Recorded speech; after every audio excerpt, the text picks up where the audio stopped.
What's up, guys, and welcome back to another episode of Keeping Up with the Commanders. It's felt like quite a minute since I came out with a podcast, but we're back. We're back to the weekly episodes from now on. It's going to be on Mondays still. I know today is coming out on a Tuesday morning just because of when I got back from Mobile, Alabama, and all that. But yeah, it's going to be back on Mondays. Every Monday at 7 a.m. A new episode of Keeping Up with the Commanders will be dropping. But yeah, it's been a crazy week for the Washington Commanders and for myself too. As if you're watching the video, you can see the sun kind of got to me a little bit over in Mobile. So yeah, that's why I look like this. But beyond that, we've had a lot of news for Washington, for Commanders fans, including a new head coach being hired in Dan Quinn. We have new coordinators being hired to talk about. We have some possible position coaches to talk about, and a new possible secondary coach that I could definitely see being on the Washington Commanders. And then also in the second half of this episode, as again, this is a big one. This is a big episode. Second half of this episode, we're going to be talking about the Senior Bowl and Mobile. I'm going to have the timestamps in the description if you're watching this on YouTube, and then also on any of the other audio platforms. I'm going to have the timestamps if you just want to skip to the Senior Bowl stuff. But yeah, without further ado, let's just jump right into it. We have Dan Quinn being hired as the new head coach of the Washington Commanders. Dan Quinn, this being announced by reporters on Wednesday after a wild week. Last time I recorded an episode, it seemed like a lock. Ben Johnson was going to be the Washington Commanders head coach. The amount of stuff that can happen in the 48, 72 hours after that episode came out. Ben Johnson, it's being announced that he was dropping out of the Commanders head coaching search as the Commanders front office and Adam Peters and everyone were on a plane to go and interview him. He announces that he's going to drop out of the Commander search. We have a big fallout of that. Many reports, pretty much it's kind of just embarrassing from both sides at this point, going at one another. Ben Johnson calling the front office of Washington, just saying that they're NBA guys, they're not built for the NFL. And then reports for Washington just saying that Ben Johnson was irresponsible, and it was outrageous that that Ben Johnson would drop out while they were in the air flying to him. But again, that nothing's going to come out from that. And I just think at this point, since we're still getting reports, I'm recording this on Monday night, we're still getting reports between those two, just two camps just fighting back at each other. It's just pretty much embarrassing at this point. But let's think about the present and the future ahead, because Dan Quinn seemed to be the third option for that Washington had at head coach. Number one was Ben Johnson. I just told you how that fell out. Mike Macdonald was the number two. Mike Macdonald was offered the job by the Washington Commanders, but it was just too late. He was already on that plane to Seattle on, I believe it was Tuesday, last Tuesday, and accepted the Seattle Seahawks job. So he basically chose Seattle over Washington, which, I mean, it's what he wants to do.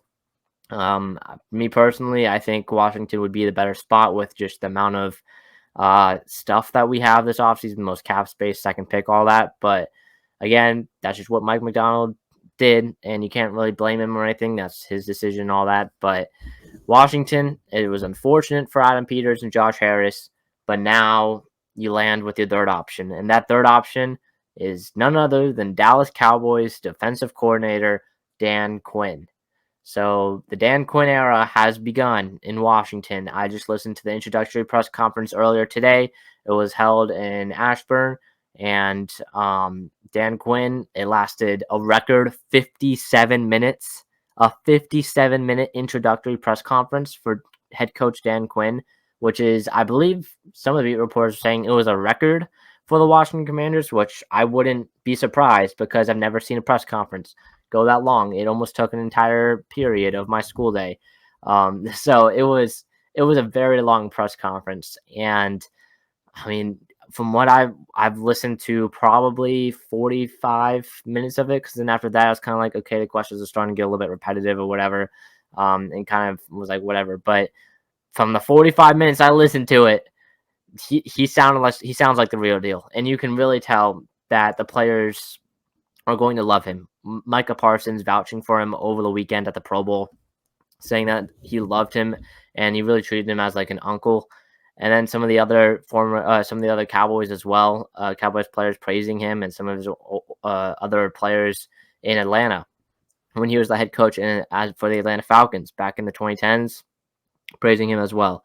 So great stuff. Great news we've heard so far from Dan Quinn. It's been a few days now since the announcement was made, and again, I wasn't as happy for it as I would have been for Ben Johnson or Mike McDonald, as those were pretty clearly my top two guys with this head coaching search. At the time, I wasn't that happy. I don't know if I'm just becoming delusional a little bit, but I really think now that the dust has settled, things are ready to go. We're on day one of the Dan Quinn era, first full day of the Dan Quinn era now. I really feel like I'm pretty confident in this coaching staff. Again, we haven't really seen we haven't really seen the entire fully built coaching staff, but let's talk about the assistant coaches, because the staff that Dan Quinn has brought in to Washington so far really kind of shows the path ahead for the Washington Commanders. Again, Dan Quinn, very defensive-minded head coach. He's led this Dallas Cowboys defense to back-to-back really good seasons. He took that Cowboys defense from a historically bad defense to now arguably the best in the NFL. He's kind of turned that secondary with Trevon Diggs, Deron Bland, and some of those guys as well. Linebacker, he turned Marquise Bell from a safety into a linebacker, and he's been wonderful. Some of the other guys like Osa Odighizuwa on the line, Micah Parsons that he's drafted and been able to coach for the last few years. Like some of these young guys, he's been able to develop talent, and he's bringing over a guy that helped develop that secondary with him. That is Joe Whitt Jr., the Dallas Cowboys secondary coach and defensive pass game coordinator. He's bringing him over from Dallas to Washington as the new defensive coordinator. I like this hire a lot. There's not really much I can say that's against this hire. If you look at Joe Whitt's track record, he spent times with the Falcons, the Browns, the Packers, or I guess it was kind of the opposite. First with the Packers and the Browns for a year or two, and then the Falcons, and then Dallas. So he kind of just followed Dan Quinn where he went. Dan Quinn has loved Joe Whitt as one of his kind of assistants, kind of like his right-hand man a little bit over his time in Atlanta and in Dallas. I like this a lot. For Washington, I think Joe Whitt, again, he's been able to develop guys in that secondary like Trevon Diggs. Diggs goes down. They lose their all-pro starting cornerback at the beginning of the season. Next man up, you're able to develop Deron Bland into a Defensive Player of the Year candidate, and the guy who broke the record for the most pick sixes in a single season in NFL history. So it just shows they can develop talent in that secondary. Some of the other guys too, as well. So I can't think of. I know there's a safety. I'm blanking now, but there's a safety that they've been able to develop, and some of the other guys as well in that secondary, even in the linebackers too. I mentioned Marquise Bell, but yeah, Donovan Wilson. I knew it was Donovan something. Donovan Wilson has been a great safety for them. They've been able to bring over some veteran guys like Malik Hooker, and he's even played sort of well as he's been playable as well in Dallas. So they know how to run a secondary. From what I've heard, it sounds like Joe Whitt was the guy for that secondary. He's kind of like a secondary specialist. He was doing that in Atlanta. He was doing that in Dallas. And Dan Quinn was more of the front seven type of guy with the linebackers, the defensive line. Dan Quinn even said it in his press conference today. When he thinks of this team, first thing he thinks of is the defensive side, and on the defensive side, he thinks of the trenches. He thinks of the Jonathan Allen, the Deron Payne. He's excited to coach those guys. That was something that attracted him to this job, and I really like this hire. Joe Whitt as a defensive coordinator. Joe Whitt also will be calling the plays for the Washington Commanders next year on defense. When Ron Rivera was here, it was Jack Del Rio. He hired Jack Del Rio as the defensive coordinator, and it was Del Rio calling the plays for pretty much almost the entirety of the Rivera era until the final 2 or so months of the final season in the Rivera era last year. But, I mean, Joe Whitt, I don't think he's ever called plays before in the NFL. Mostly been a secondary and cornerbacks coach throughout his time. But then again, like he's been able to kind of develop under Dan Quinn. He's up there in the press box, not the press box, but he's up there in the box, in the coaching box, in the suites, with Dan Quinn, up in AT&T Stadium. Whenever they cut to a like a video, a camera with Dan Quinn, you always see Joe Whitt up there with him, and so I trust Joe Whitt calling these plays. I think it's going to be great for Washington, and again, Joe Whitt's been able to see how Dan Quinn has called plays. I think Dan Quinn has a lot of trust in Whitt, and again, as of right now, there's nothing I can say that's bad about this hire. So the defensive coordinator candidate, Joe Whitt, I would say is an A grade hire. I think it's solid.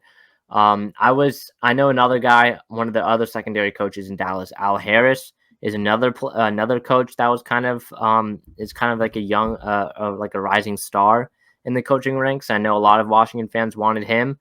There's still a chance that he comes. It sounded like I think it was Josh Harris that said during the press conference that Dan Quinn still has some tricks up his sleeve. So I wouldn't be surprised if Al Harris still comes over, but I think it would definitely be a lot harder because you need to find a position for him to be for him to have a higher position than he currently has in Dallas, or else Dallas can just deny the request, which they probably would if you just hire him for a parallel position. So Joe Whitt as a defensive coordinator, I like the hire. Al Harris potentially coming over as well. I like that too. Before we go to the offensive side, because I know a lot of people like that, like the hire for the offensive side, I do want to talk about one potential name that has come up in circles so far as a possible guy for the Washington Commanders, a possible maybe position coach or maybe the secondary coach. But it's Jason Simmons, the current defensive passing game coordinator and secondary coach for the Las Vegas Raiders. So he's in a similar position as Joe Whitt was in Dallas. And from what I've heard from the Raiders people I've talked to, Jason Simmons is a star. He is one of the guys that is rising up the ranks, and I think he was on the same staff as Joe Whitt in Green Bay in 2016. The Commanders have requested to interview him, and I'm pretty sure that it's going to be accepted. I don't think the Raiders can really do anything about it because the Raiders have currently hired their own secondary coach with now interim now full-time head coach Antonio Pierce being the guy that in Las Vegas. They're reshaping that defensive staff under Patrick Graham, and it doesn't look like they're going to be keeping Jason Simmons. But again, I would love this hire for Washington. I think if you hire Simmons, you're not going to be hiring Al Harris, and I think that'll be something to watch. But from what I've seen so far, I think Jason Simmons could be a big-time name that could come in and be the secondary or maybe the secondary coach or defensive passing game coordinator in Washington. And one more thing I want to say. You're bringing in these guys, Joe Whitt, Jason Simmons, possibly Al Harris maybe as well. These guys know how to develop corners. Jason Simmons was there in Green Bay developing guys like Jair Alexander. He was in Carolina and helped develop J.C. Horn. Some of the other younger corners in Las Vegas as well over these last few years he's helped develop. So Jason Simmons, he knows how to develop cornerbacks and safeties. Same with Joe Whitt as well. We've seen him do it with Trevon Diggs, Deron Bland, Donovan Wilson, those guys. So these guys know how to develop. And we currently look at the secondary they have now with Emmanuel Forbes, Quan Martin, some of these younger guys. I think this could definitely mean that they are really going to be trying to develop Emmanuel Forbes. And they hope that next season, Emmanuel Forbes will play a prominent role in that secondary rotation, probably being a starter. I really think with these hires that Dan Quinn has made, that is probably going to be one of the keys and some kind of one of the early hints of what the plan is this offseason for Washington, because these guys, they're secondary specialists. And we look at Forbes and Martin, two very young rookies last year. Forbes was pretty much as much of a disaster as you could get in his rookie year, but still, he was only a rookie. He's still young. He still has time to develop under the right guys. I don't think he had the right coaching last year. They're doing a lot of complicated stuff within that defense. Another message that Dan Quinn had in his press conference was, if there's something that makes you second guess something, then it's probably or something like it was something about keeping the defense simplistic and not having people second guess themselves in that defense. Should I be doing this or should I be no, I should be doing this instead. Because I know with the positional versatility that Ron Rivera had in Washington over the last 4 years or so, there was just a bunch of confusion, a lot of different roles being played by players that should not be in those roles. And now with Dan Quinn here, he wants to simplify things a little bit, simplify the positional versatility a little bit that some of the players had. So I really like that. If I'm a Washington fan, I would like that because last year it really seemed like the defense was just too complicated for players to understand. Which you'd rather have a simplistic defense that players know how to play, rather than a complicated defense that your players have no clue what they're doing. So I like that. If I'm Dan Quinn, I think these secondary coaches that are coming in and with that secondary experience, are going to help develop Emmanuel Forbes, Quan Martin, some of the younger secondary pieces over the offseason. All right, now time for the offensive guy. I know a lot of you have been waiting for this one. Kliff Kingsbury is the new offensive coordinator for the Washington Commanders. The former Arizona Cardinals head coach is going to DC to now be the play caller, the offensive play caller in Washington. Kingsbury, of course, the Arizona Cardinals head coach from 2019 to 2022. He was 28, 37, and 1 during that stretch. And then last season, after spending a break in Thailand, I think, or Taiwan, one of those, after spending a break with that one-way ticket to Asia, he comes back and he was the senior offensive analyst at USC in 2023.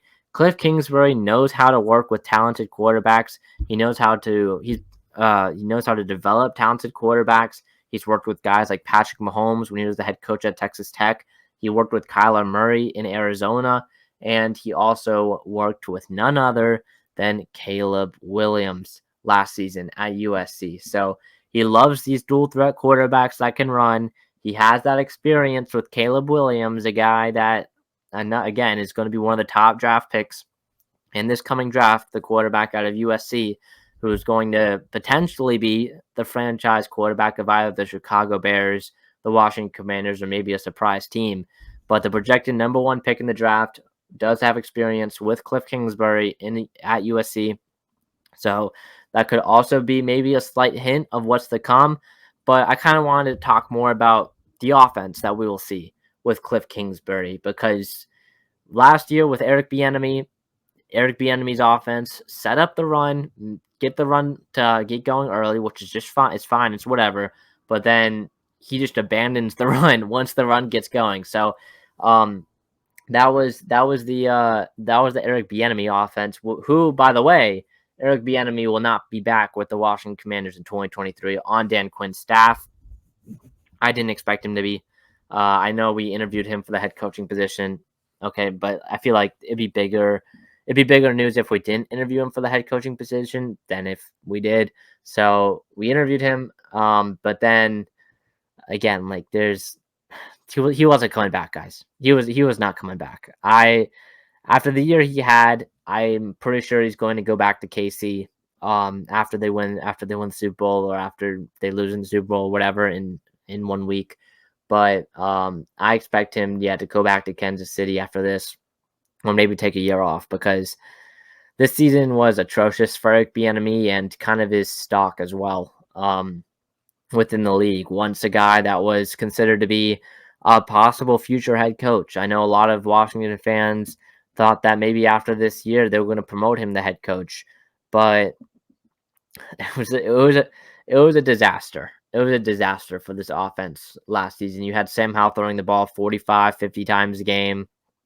You were just abandoning the run with Brian Robinson, which I hate to break it to you, but Kliff Kingsbury's offense, it's a lot of that. It's a lot of air raid, pass heavy offenses. We look at USC last year. If you've watched any USC football over this last college football season, you know how much they love to pass the ball, and probably a little bit too much. But it's going to be a lot of passing. If you like passing, if you like big plays, that's what Kliff Kingsbury is going to bring you. and whether he wants to have a dual threat quarterback like Caleb Williams, or maybe if they stick with Sam Howell for next year, you've got options with the dual threat quarterback. Or maybe you want more of a like true pocket passer, who's also, by the way, pretty underrated mobile in terms of his athleticism. But Drake May, who I mean, again, he can run a very air raid offense as well. There's a lot of guys that you can do a lot of things with in the draft. And I know some people are saying, oh, with this Kingsbury hire, Washington's going to be trading up for Caleb Williams this draft. They're going to be trading up with the Bears. That's as of right now, I still think there's a bigger chance that doesn't happen than that does. I still think Drake May will end up being the guy. As of right now, again, it's February 5th. So my opinion could definitely change within the next 2.5 months. But as of right now, again, I still think it's going to be Drake May, or end up being Drake May with that second pick. And I think, again, he can run an air raid offense. I think Jane Daniels, we saw him with his dual threat ability, what he can do at LSU in a dual threat system. And Kingsbury likes these dual threat quarterbacks. And then, of course, the Caleb Williams connection at USC. I mean, there's stuff you can connect with all three of the top quarterbacks in this draft with Kliff Kingsbury and the type of offense that he runs. So that was my thoughts on Kingsbury. Now, kind of moving on a little bit to that's my thoughts on like the coaching staff in general. So far, I think some great hires being made. Well, if we're gonna get Jason Simmons, like what I expect, we're gonna get him, then I think it'd be a great coaching staff as well. But again, not really that many positional coaches being announced yet. I expect by the time we do the pod next week, we're going to have some more answers at the position coaches and what the plan will be there. But I kind of wanted to move on a little bit now to the Senior Bowl, because the Senior Bowl is this week. Also, the Shrine Bowl is this week. But I was down in Mobile for the Senior Bowl this week, and I was able to watch guys like Laitu Latu, one of the top edge rushers out of UCLA. There, I got to see Michael Penix, Bo Nix, some of like the top quarterbacks in this draft class. There, with a lot of other talent, I got to talk to a lot of them. I actually saw Adam Peters there. I mean, the experience was great. It was my first time going down to Mobile for the Senior Bowl. I got to like stand right next to Adam Peters for a little bit, which is pretty cool. I stood next to Ryan Poles, the Bears GM, for a little bit, which was pretty cool. I saw Brian Kelly. He walked past me. I mean, there was like all these coaches, scouts, everything. Everyone was in Mobile, and it was a really cool experience. I was down there with some other people too. Josh Taylor, I was down there. Joe Will as well. So those guys I hung out with a lot. The Next Network I was with as well. So there's a lot of guys I was down there with. But yeah, the experience overall, definitely, it was awesome. I got a lot of schoolwork now to do because I was gone for a week, but it was a great experience. Definitely want to try and head back next year, because I mean, Mobile is just incredible. I mean, like the city itself is, again, it's like whatever, but the event, the Senior Bowl that Jim Nagy's been able to kind of expand over these last few years to a point where we have a bunch of possible first round picks playing in events like this is wild. It's crazy. It was a great event. Got to meet a lot of people there. But yeah, here's some of my takeaways. Here's some of my takeaways from Mobile, because I was there in person. And so hold on. Yeah, okay. I was there in person. So these were my takeaways. We'll start with the risers, the players that definitely played themselves. I would say some of these guys played themselves into round one. I have 3 players that I think locked themselves into the first round with these performances in the Senior Bowl. One of them, the corner out of Toledo, the Toledo Rocket himself, Quinyon Mitchell. He was a star for, I think it was a national team that he was playing with, but he was a star. I think he's going to be, I mean, he was great in the one-on-one reps against some of these top wide receivers. We had guys like Ricky Pearsall, Roman Wilson, Malachi Corley, some of the, Tez Walker. We had a lot of these top wide receivers participating in the Senior Bowl. Quinyon Mitchell was amazing. He had like 3 or 4 pass breakups on the very first day of practice, which was great. He was great in 11 on 11s. He had great instincts. Again, like the 11 on 11 was like a little bit not really that realistic again because there's only so much that a team could do on the first day of practice. But again, Quinyon Mitchell, I think, got himself into the first round. A big question of his. He's a great player on film. He was great to watch, fun to watch. But I think a big question for him was he played at Toledo, so he wasn't going to be playing the top competition in the country, unlike a lot of these other top cornerbacks like Kool-Aid McKinstry or Cooper DeJean. So I think that was a big knock on Quinyon Mitchell. And again, he went up against some of the top talent in this draft at wide receiver over this last week, and he delivered. So Quinyon Mitchell, I think, is a lock to go in the first round, back end of the first round. A guy that I think should be considered the consensus best center in this draft, Jackson Powers Johnson out of Oregon, JPOW NFL, if you know him. But Jackson Powers Johnson out of Oregon, I think should go on night one. I think possibly, I'm not entirely sold on it yet, but I think I've seen people say he's a better prospect than Tyler Linderbaum was at Iowa 2 years ago. I'm not sure if I'm all the way there yet, but his tape was incredible to watch. He was dominant in the 2 days of practice that he practiced at in Mobile. Before I think he left Mobile after those 2 days of practice, or maybe it was 3 days of practice, but he didn't need to stay for the game or anything because he showed himself. In my opinion, he was the best player in Mobile. Jackson Powers Johnson of Oregon. He was dominant, winning pretty much every single one of his reps against, again, some of the top interior defensive linemen in this draft class. So a great performance from him over this last week. I got to talk to him as well. Seems like a really cool guy, and so yeah, it was great talking with him. Darius Robinson, another guy I got to talk to out of Missouri.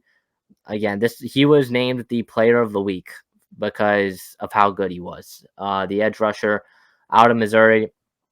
I mean, he boosted his stock from a borderline day 2 player, early day 3, borderline day 2, I would say, to possibly the first round. Like, that's how good he was during this 3 days of practice, and then during the Senior Bowl game as well. He was unstoppable. So Darius Robinson, he's got an entire arsenal of pass rush moves. He's doing against some of the top tackles, guys like Patrick Paul, Jordan Morgan, who else? Talise Fuaga. So I mean, not Talise Fuaga, but some of these other guys like Patrick Paul and Javon Foster out of Missouri. Some of these top guys, he was winning a lot of these reps. So Darius Robinson, a guy that I think could definitely sneak into the back end of the first round to one of these Super Bowl playoff contender teams that need an edge rusher. Okay, so another guy that was a riser, I think, is Spencer Rattler, the quarterback out of South Carolina, the former 5-star recruit, committed to Oklahoma, got benched at Oklahoma for who else but Caleb Williams, and then transfers to South Carolina. And I mean, he's been surprisingly good over this last year. I watched his tape, and it kind of surprised me a little bit. I kind of like him a little bit. And then in Mobile, I believe he was the best quarterback in Mobile with a roster that had Michael Penix, Bo Nix, Michael Pratt, Joe Milton, Carter Bradley, and someone else, and Sam Hartman. Spencer Rattler was, in my opinion, the best quarterback in Mobile, and that was really cool to see. He had a great game. He was the player of the game for the game itself. He was 4-4, 60 yards and a touchdown. He played one drive. It was great. I think it was a great day, a great week of practice for Spencer. Definitely locked himself up into maybe an early day 3 pick, I would say, because maybe he could sneak into late day 2, but I would probably say like a day 3 pick. Make sure he gets drafted. So great practice and great game from Spencer Rattler. And the final 2 guys I want to mention, 2 wide receivers, Roman Wilson out of Michigan and Ricky Pearsall out of Florida. You know I'm a Florida guy, and if you've listened to any of my other pre-draft stuff, the pre-draft pod last week, some of the other stuff I've done with Josh Taylor on his channel over the last few weeks, you guys know how big I am on Ricky Pearsall. This guy's got sticky hands. He can catch anything. He's got great ball tracking skills. His footwork, his releases is he's got a lot of nuance to his game in terms of his route running and stuff. So I think he's one of the best route runners in this draft. Roman Wilson made a case for being a great route runner as well. Both of those guys won a lot of their one-on-one reps. Both of those guys only practiced for 2 days and then dropped out. So those two guys I really liked, especially in a wide receiver group that consisted of a lot of different players like Malachi Corley and Johnny Wilson and some of these other top big-time names. I think those two guys stood out the most to me. But yeah, those were my biggest risers. There's a lot of other guys I can mention too. I'll just go through the list and kind of just name off some people. Brendan Rice, the wide receiver of USC, was pretty promising. It was kind of up and down for him, I want to say, but for a good majority of it, it was promising. Theo Johnson, the tight end out of Penn State, was impressive to me. Kind of looking at the offensive line a little bit. Patrick Paul, I liked him a lot, his game a lot. I got to talk with him. I got to talk with Chris Paul, the Washington Commanders guard. They're about Patrick Paul's journey and stuff, which is really cool. Christian Jones, the right tackle out of Texas, impressed me a lot. Christian Haynes, the guard out of UConn, was really solid. Who else? Talise Fuaga, of course, one of the best tackles in this class. Definitely is going to end up going in the top 12, I would say, probably in this draft. And then some of the DBs, Cam Kinchins out of Miami, Cam Hart out of Notre Dame. Both of those guys were pretty impressive. I liked Evan Williams out of Oregon. He was really impressive as well. Josh Proctor was making plays in the backfield out of Ohio State. I liked his game. Malik Mustafa out of Wake Forest. I liked what he was doing as well. So those guys, just to list off some of the other risers, really solid performances. Now time for the fallers. That's not it. Hold on. Let me find it. There we go. The fallers, because there were some guys that that didn't perform as great as I was hoping, because a guy on my agenda, Johnny Wilson, the 6'6", 238-pound receiver out of FSU, out of Florida State, he was on my agenda because if he could catch passes in at the Senior Bowl, I was going to move him up to the first round. I have a late to mid second round grade on him right now, but I might move that down a little bit because it was not a great week for Johnny Wilson. It was kind of a little bit of a struggle early for him. He didn't really get off the line that fast on the first few days, and it kind of seemed a little bit slower overall. Maybe he was injured because on day 2, went down with what appears to be a rib injury. We have not gotten any information on his injury at all. I don't expect to get any information unless it's pretty significant, but went down with appeared to be a rib injury. Wasn't at the media session later in the week. Or later in the day, sorry, and then wasn't at practice the next day and for the rest of the week. So Johnny Wilson kind of disappeared after picking up a little bit of a rib injury. I was really hoping he was going to make a name for himself in Mobile, but that was not the case. Tez Walker out of UNC, another wide receiver, I wasn't that impressed with. I wasn't that impressed with coming into the week either. I was kind of wanting to see more of him because, again, some people have him as like a second round guy. He's more of like a 4th, 5th round guy for me. So I kind of wanted to see more of Tez Walker. I was hoping he was going to play great and prove me wrong. But yeah, some of the drop issues were there. Some of the ball tracking wasn't there as either, especially on the game during the game. He dropped, I think, 3 passes in the first half, which wasn't incredible. Kind of struggled creating separation. It's kind of just the stuff I saw on film. It was still there. So Tez Walker, I wasn't that impressed with either. And then kind of any quarterback not named Spencer Rattler, I wanted to see more. I wanted to see more. I'm not saying all those guys would go down my board. The quarterbacks not named Spencer Rattler. I'm talking about like Michael Penix, Bo Nix, Joe Milton, Carter Bradley, Sam Hartman, and someone else. I'm forgetting Michael Pratt.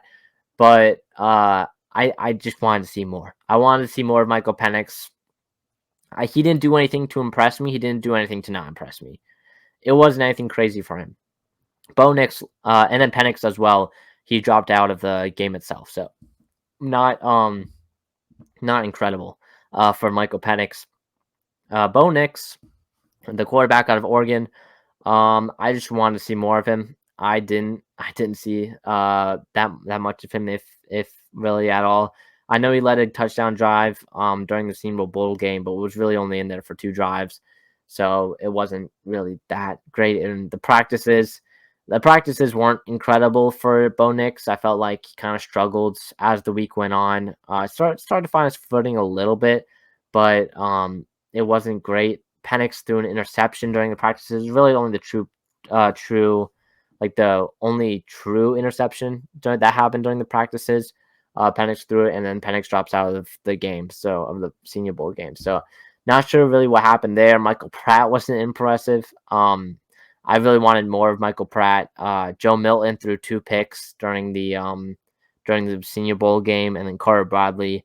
Carter Bradley was actually okay during the second day of practice. I would say he was accurate on some passes, but I think it impressed me more on the second day because the rest of the quarterbacks in this group weren't playing great. So that was kind of just how I felt about him. And then during the actual Senior Bowl game wasn't that impressive. So those quarterbacks, pretty much everyone not named Spencer Rattler, I wasn't impressed with. Another guy, Brandon Dorlus out of Oregon, he was on my agenda as well. I really hoped he showed his athleticism and all that, because it seems like I asked him about it at the Senior Bowl. I was asking him because I think I mentioned this on previous podcast, that he's a guy that I think could play multiple positions on the defensive line. He played multiple positions on the defensive line at Oregon, but he came in measured in at 20 pounds less than what Oregon listed him as on their website when he was in Mobile. So he was like 270, I want to say 270, and he was listed at 298, I believe, on the Oregon website. So he trimmed down like 20-25 pounds. And I asked him about, like, does he care about what position he plays in the NFL? And he's like, I'm just going to tell you what I told every other person. I want to play edge rusher. I want to be on the outside. So that's just what he wants to do. He wants to be on the edge. And it wasn't that impressive from him, at least from my perspective. I just think he struggled on the edge and stuff. So that was a guy I wasn't incredibly happy with, I would say, with his performance. I wanted to see more of him. I was hoping I was going to see more of him as well. And then the final guy who this is more because of injury, but Jacob Cowing out of Arizona, the wide receiver. He's like 5'8", very tiny wide receiver, but I mean, he can create separation. He's very speedy. I liked what I saw on the first day of practice in one-on-ones for him. But then I believe it was on day 3, I want to say, or maybe it was day 2. He has to get He has to get carted off with what appeared to be a ankle, or maybe it was a leg injury or something. We haven't heard anything about it since then, so I don't really have an update about it. I asked some people about it. They didn't really seem to get an update, which you don't really get updates in these scenarios. But Jacob Cowing down with looked to be a severe leg injury because he had to get carted off. Hopefully it's not, but that'll be something to monitor as well. A guy that was projected to go probably early day 3, I would say, maybe somewhere on day 3, going down with a major injury at the Senior Bowl. So those are the guys that I would say kind of didn't impress me the most. I don't really want to say any other guys.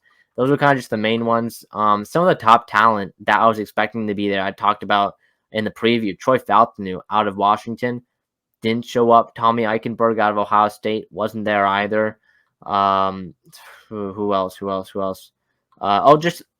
more risers, actually. Laitu Latu out of UCLA is a very good player. He's going to go in the first round. If his medicals are okay, then he's going to go in the top 10. Cedric Gray out of North Carolina, the linebacker, another really good player.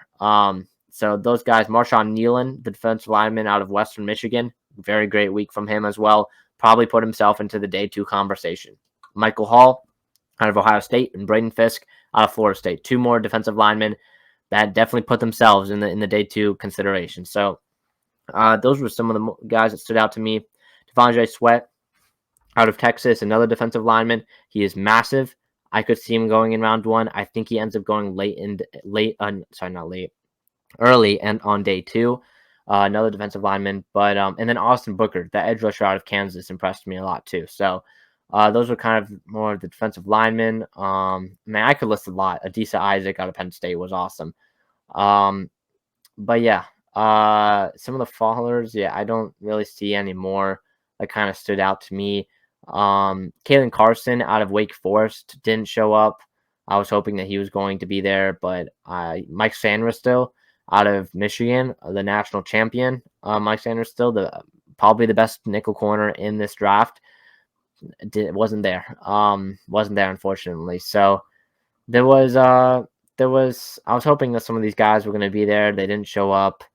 Cedric Von Pryan out of Georgia wasn't there either. I have a pretty high grade on him. And Cooper B out of Kansas State wasn't there. So those were some of the guys that opted out. It's just unfortunate, but that's just what it is. Jalen Wright, the running back out of Tennessee, wasn't there. I mean, it is what it is. But those were some of the guys that weren't there that I was expecting to be there. So, but yeah, that'll hold on. I messed this up, so I need to find I guess I don't have a graphic for the end of this episode. But oh well. That'll be it for this week's episode of Keeping Up with the Commanders. I know it's a long one, 42 minutes or 43 minutes of Commanders talk. We had Dan Quinn stuff. Dan Quinn era has begun in Washington. We had to talk about the Senior Bowl a little bit. I expect to talk about the draft more and more as we get closer to it. It's one of my favorite days on the NFL calendar, pretty much just on the calendar in general. So I'm a big draft guy. I've got a lot of prospects. So I'm going to try and get on the pod throughout the offseason and stuff that I want to talk to. So we're going to see how that goes. But yeah, that'll be it for this week's episode of Keeping Up with the Commanders. My links and stuff will be in the description below if you want to follow me at Mason Kenahan. But beyond that, that'll be it for this week's episode of Keeping Up with the Commanders. See you guys in the next one. Peace.